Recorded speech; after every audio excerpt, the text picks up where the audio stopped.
थी शाम के टाइम पर, अचानक से बाहर निकली ना, तो लिटरली वो घर में से ना ऐसा कुछ झांकने जैसा दिख रहा था मुझे। हम बोले वाह! इतनी मेरी फट गई ना उस टाइम पर, मुझे समझ नहीं आ रहा था मैं चिल्लाऊँ, रोऊँ या कहीं भाग जाऊँ, मुझे कुछ नहीं समझ रहा था। Hello guys, I am Damini, welcome to my YouTube channel is gossip ना। तो गॉसिप आज भी मैं खुद के बारे में ही करने वाली हूँ। मतलब लिटरली ना आपको मैं ये चीज़ आज बताने वाली हूँ ना कि मेरी फटती कब है। भाई सीरियसली साहब, मतलब जब मेरी फर्स्ट टाइम फटी थी ना, आज तक एक तो मैं किसी चीज़ से डरी नहीं हूँ। लिटरली लेकिन जब मैंने फर्स्ट टाइम नासिक में अकेले रहना शुरू किया था ना, उस टाइम मेरी पूरी फटी पड़ी थी। क्यों पता है वो भी? क्यों? मेरे पेरेंट लोग एक्चुअल में हुआ ऐसा था कि मेरे पेरेंट लोग जो थे ना वो एक 3 साल 3 या 4 साल हो गए थे, जो शिफ्ट हो गए गाँव को, ओके? तो शिफ्ट होने के बाद जो था ना, तो मैं अकेली रहती थी क्योंकि मेरा कॉलेज और मेरी जॉब दोनों यहाँ चालू है, इसलिए मैं अकेले रहने लग गई। लेकिन मेरे पेरेंट वहाँ शिफ्ट हो गए, मेरे पास पूरा मतलब पूरा फर्नीचर वगैरह हमारा यही घर में था। लेकिन ये वाले में नहीं, जो हमारा पुराना घर था, मैं एक्चुअल में ना कैंप साइड में रहती हूँ, वो साइड में। तो है ना हमारा जो घर था ना वो एक रो हाउस में था। जैसे हमारे जो ओनर थे ना उनका बंगलो था, उसके साइड में और एक बंगलो था उनके भाई का, और बैक साइड में 2 रूम्स थे। मतलब 2 मतलब 1 आर के 1 आर के टाइप में रूम्स थे। तो हमारा वाला 1 बीएचके था, बेडरूम, हॉल और लास्ट में किचन। मतलब ऐसे रो में थे, सिंगल से लिटरली से रो में थे सारे। तो दोनों भी रूम में वैसे थे, और उसकी जो बैक साइड थी ना यार, इज वेरी हॉरर प्लेस। ऐसा सब कुछ बोलते थे यार, यार पीछे साइड में भूत रहता है, मुझे कुछ ऐसा दिखा वैसे दिखा, लेकिन लिटरली मैंने कभी यकीन नहीं माना किसी का। मैंने कभी भी यकीन नहीं किया कि सच में यार पीछे में कुछ होता होगा। नहीं, कभी नहीं, क्योंकि आज तक मैंने कभी किसी को देखा ही नहीं कि भूत वगैरह होता है, इसलिए मैंने कभी माना भी नहीं। लेकिन ना एक दिन ऐसा हुआ, जब हम न्यू न्यू शिफ्ट हो गए, लेकिन कुछ नहीं लगता था रात को, जब है ना मम्मी बहन मैं पापा ऐसे सोते थे, हम बाहर में आके बैठने के ना पीछे साइड में, मतलब है ना ऐसे थोड़ा एक इसका पेड़ था, क्या बोलते हैं उसको, अमरूद, जाम का पेड़, गुआवा गुआवा का पेड़ था पीछे साइड में, बैक साइड में। तो सबका मतलब लिटरली उनका कहना ऐसा था कि उस पर किसी ने काला जादू किया, बुरी नजर लगाई है, क्योंकि उसके फल जो आते ना वो जैसे कच्चे रहते थे तो अच्छे रहते थे, और थोड़े से पकने लग गए कि पूरे सड़ जाते थे अंदर से। लिटरली हमको वहां का फल खाने मिलता नहीं था, क्योंकि जैसे ही वो उसको फल आते थे ना, सारे खत्म हो जाते थे, मतलब सड़ जाते, ऑटोमेटिकली गिर जाते थे। लिटरली आप सोच सकते हो कि कोई पेड़ का फल ऑटोमेटिकली, मतलब जैसे थोड़ा सा भी पकने लग गया, इतना सा रहता था ना, अच्छा था, थोड़ा बड़ा होता था अच्छा था, कच्चा था ना इसलिए, और जैसे थोड़ा भी पक जाता था ना, पूरा के पूरा नीचे गिर के फूट जाता था, तो उसमें कीड़े लग जाते थे पूरे, पता है कीड़े लग जाते थे उसमें। तो ऐसा उनका कहना था। फिर उसमें ना हमने भी देखा तो ये सच था। फिर हम जैसे शिफ्ट हो गए, हमारे बाजू में एक मोमेडियन फैमिली रहती थी, उन्होंने भी थोड़ा टाइम एक्सपेंड किया, और जो सेकंड जो हाउस था ना साइड वाला, उसके ऊपर भी फैमिली रहती थी। उन्होंने भी 10 ज्यादा 2 से 3 साल हमारे स्टार्टिंग से वो रह रहे थे वहां पर। तो हम तो न्यू न्यू थे, तो हमारे बाजू वाली फैमिली जो मोमेडियन वो भी छोड़ के चली गई। उसके बाद में जो हमारे ओनर थे ना वो भी ज्यादातर मुंबई में रहते थे, यहाँ नहीं रहते थे, इसलिए ना मुझे इतना कुछ नहीं था तब। चहल-पहल रहती थी हर बाजू में, इसलिए मुझे इतना कुछ लगता नहीं था, और मैं भी ना नर्सिंग की वज़ह से बाहर यहाँ पर रहती नहीं थी, इसलिए मुझे कुछ पता नहीं था। मैं साल में 2 बार, 4 बार ऐसे ही आती थी यहाँ पर, मतलब लिटरली पकड़ लो कि 6 महीने में 2 बार आना, मतलब 3 महीने में 1 बार, ऐसा आना-जाना चालू था मेरा। मैं ज़्यादा दिन नहीं, 2 या 3 दिन ही रुकती थी, तो मुझे ऐसा कुछ दिखता नहीं था। इस वज़ह से चली गई उसके बाद मैं वापस, और वो हमारे बाजू के जो हमारे जो ये थे ना पड़ोसी, वो भी छोड़ के चले गए, ऊपर वाले भी छोड़ के चले गए। उसके बाद में जो हमारे ओनर ओनर थे ना उनकी भी बेटी की शादी हो गई, वो भी वहाँ से चले गए। मतलब लिटरली हमारा पूरे उतने उसमें मैं अकेली, हमारी फैमिली रहती थी उतनी। तो रहते-रहते फिर अभी हमारा थोड़ा काम आ गया, इसलिए मम्मी-पापा भी गाँव को शिफ्ट हो गए। तो मैं अकेले नासिक में रहने रहने लग गई, क्योंकि मैंने नर्सिंग छोड़ दी थी, तो मैं घर पर आ गई, अपनी-अपनी जॉब करने लग गई, और अकेली रहती थी घर में। वो रहते-रहते से ही है ना, मुझे तो ऐसा दिखा नहीं, लेकिन मेरे बहन-भाइयों का ऐसा बोलना था कि नहीं यार आवाज़ आता है, पीछे दिखता है। मतलब हमारे जो थे ना, हमारे पड़ोसी, उन्होंने भी बताया था कि बाजू में आवाज़ आता है, लेकिन मैं कभी नहीं मानती। इसलिए फिर लेकिन मेरी बहन बोलती थी नहीं यार दीदी है सच में। उसको बाहर जाते थे ऐसा लगता था कोई तो उसको देख रहा है, कोई उसको पीछा कर रहा है, मतलब जैसे ना अलग अलग सी वॉइस आने की, उसको ऐसा उसको लग नहीं रहा। तो मेरी मम्मी बोली नहीं सच में है, मुझे भी ऐसा लगा।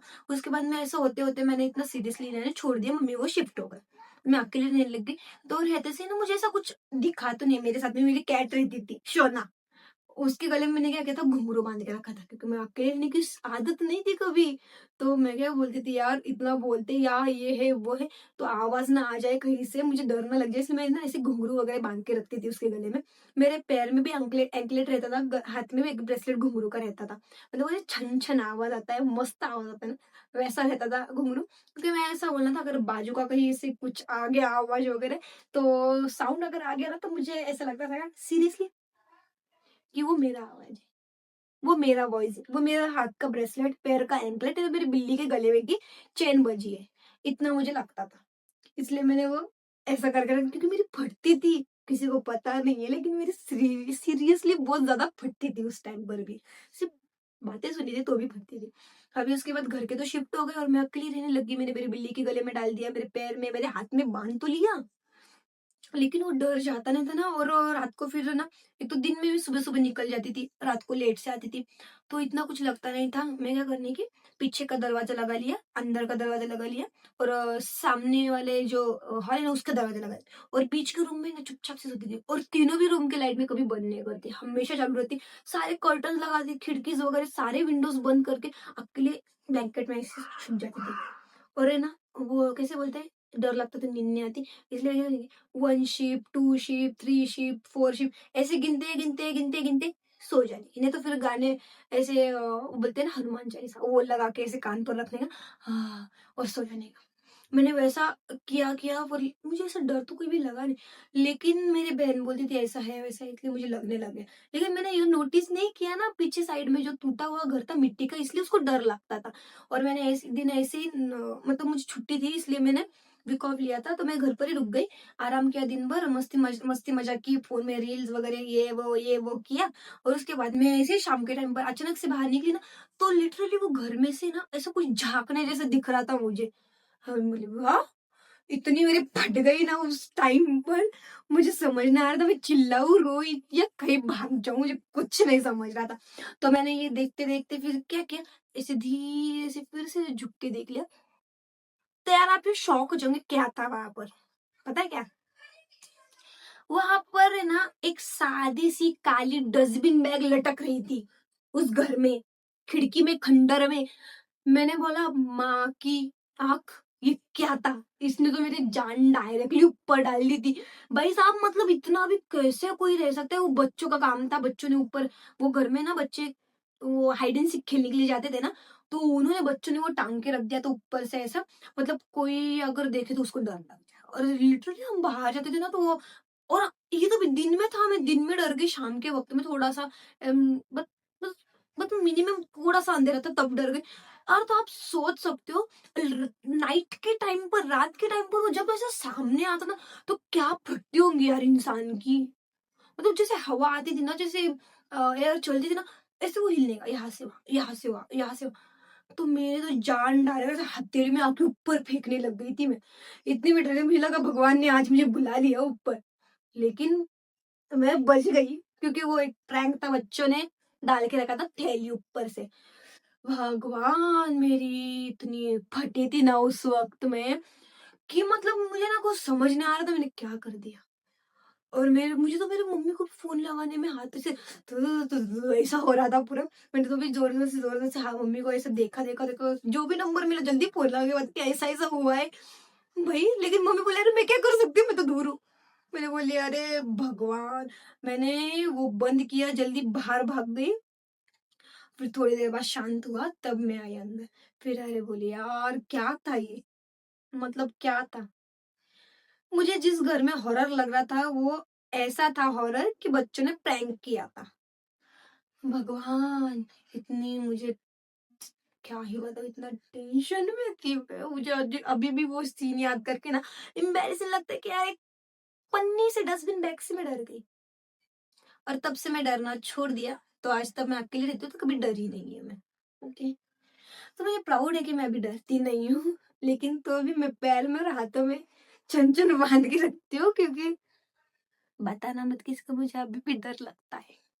ओके, सीक्रेट है।